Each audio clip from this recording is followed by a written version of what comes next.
Dạ vâng, để em lên đã. Này. Tạo mày quá không à?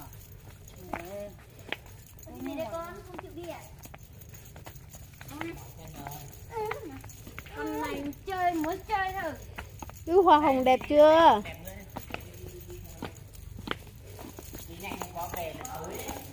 Ủa còn nhiều lắm à, còn nhiều chỗ à?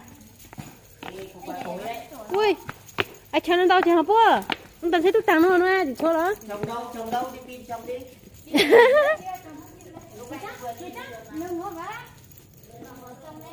Mấy giây, mấy phút, chúng ta nhìn cho đi tốt. Phong ơi. Đẹp cực kỳ luôn. Nếu mà bạn nào bảo không đẹp thì ở dưới đã đẹp rồi trên này. Chưa lỡ, chụp cái nó chờ chúng có lo liền. Tay của nó này.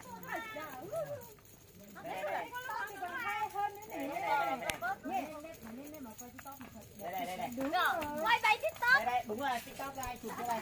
Chuẩn luôn, đây. Đây, chỗ này luôn. Ngày xưa là mình Này, đây. Biang sukat lah suka izah ada tayo. No. No. Suka. Tại vì mấy thằng con trai đứng dưới làm sao nó dám. Iya, jangan tutup nanya songkat lah ơi. Không, ta đứng trên rồi nó không nhìn thấy nữa. Iya, jangan tutup songkat lah apa à. Đây nhá.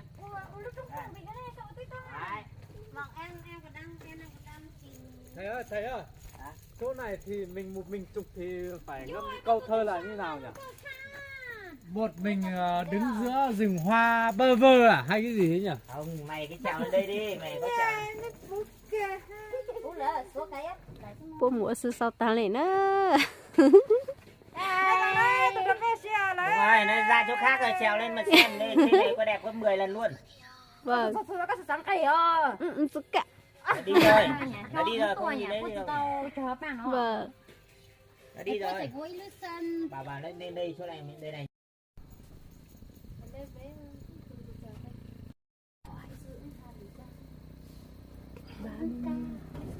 Không hỏi, không nói.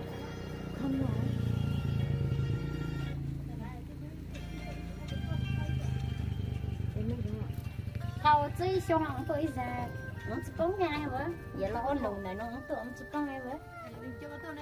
Nó tua, Tôi tại giờ lộ nữa, hôm nay tôi nó. nhau coi tay nha. Nó tôi phải chụp tí. Ôi sao nó tôi không tua. Tôi tự nói cầu thì tôi thôi ở. Không đâu.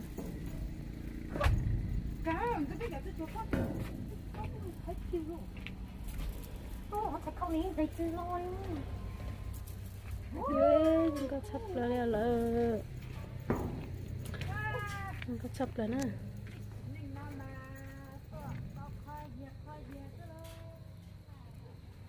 Người ta tôi chỉ cả tôi luôn.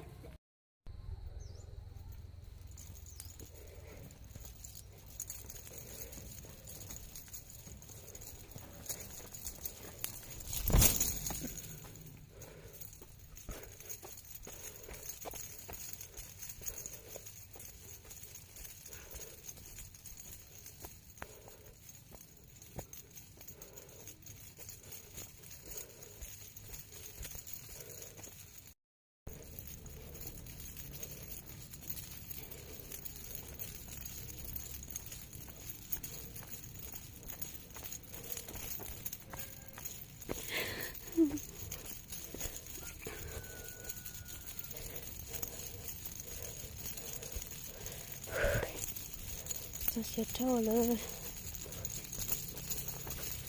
Ôi, không cảm.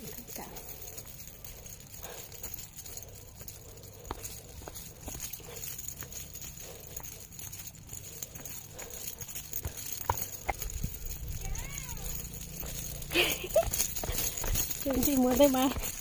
Muốn chị to cuối vậy.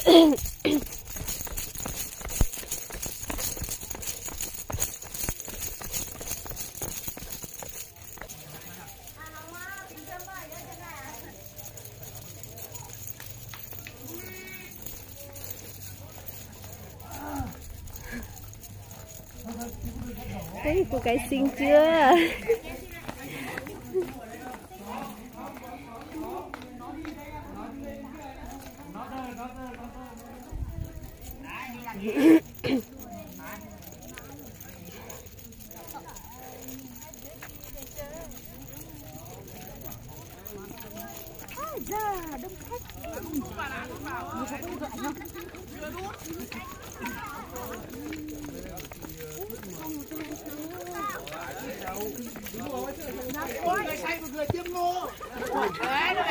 Lửa tôi xí chút xa rồi.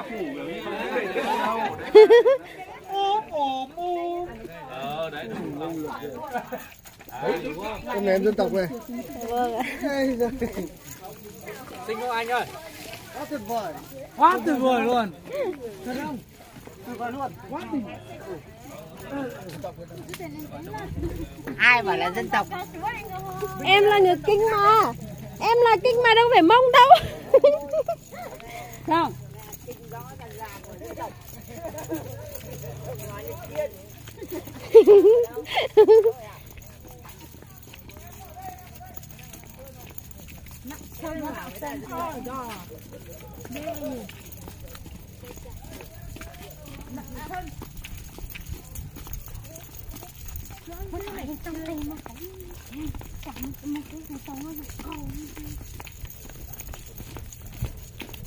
Chọn nó chè bê xí ta này nó chè bê là đi mua ở xí đó khó lắm nè. Tao có thể có một tí đâu. ôi yo thì em một cái gió tôi biết một thay gió mà Nó bảo là không cho đi cùng bạn. Ai? Ai? anh ấy bảo là thay bộ Sapa ăn kia Đồ Sapa. đấy.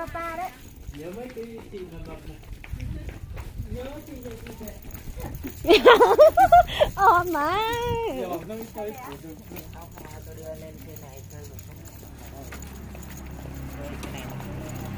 Thầy ơi, thầy các bạn thấy về trước này mà.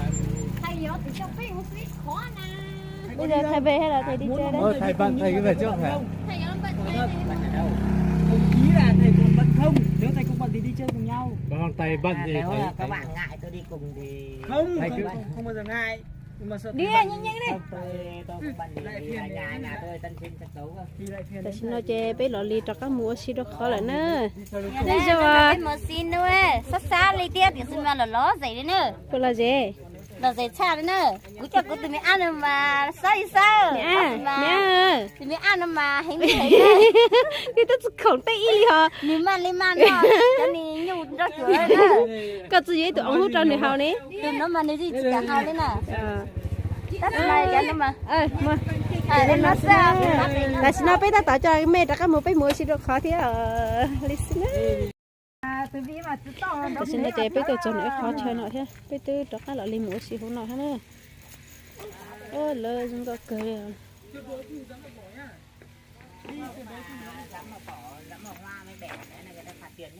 Tôi vừa bảo các bạn mà tôi vừa bảo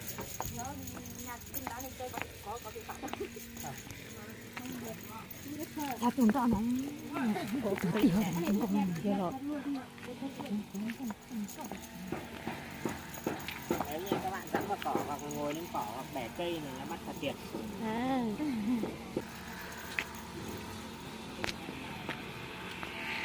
quăng đi ra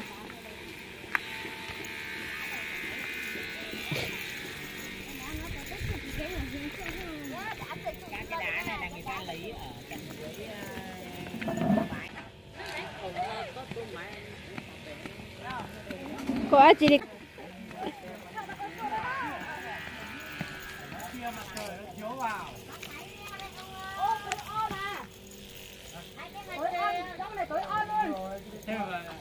Thấy cái bóng thôi nhưng cái tia mặt trời chỉ cái tia mặt trời thôi. Thấy cái tia mặt trời không? Đấy đi xuống đây chụp ảnh thoải mái này.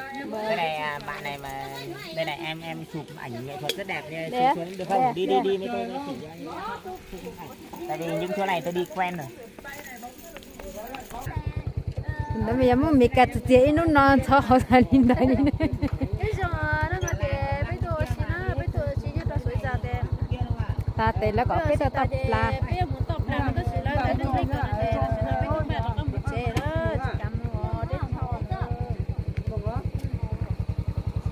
Chỉ như này đi xuống rồi, cứ như này đi xuống hết rồi. Thôi đi về thôi nhìn thầy nhỉ. Quay xe đi chị ơi.